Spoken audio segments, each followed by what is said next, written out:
wari ubizi? Sobanukirwa ivyo utari uzi ku giterwa ca pasteke. Burya pasteke zirafise ivyo zitandukaniyeko. Abahinga bemeza ko pasteke hari iz'ingabo hakaba na pasteke z'ingore, ariko benshi tuzigura twisunze ubunini bwazo.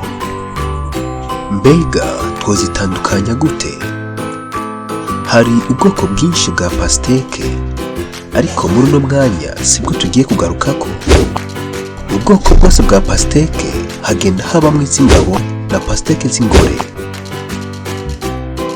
Pasteke z'ingore ziba zimeze nk'umuzingi kandi zikaba zinini cyane ugereranije na pasteke z'ingabo.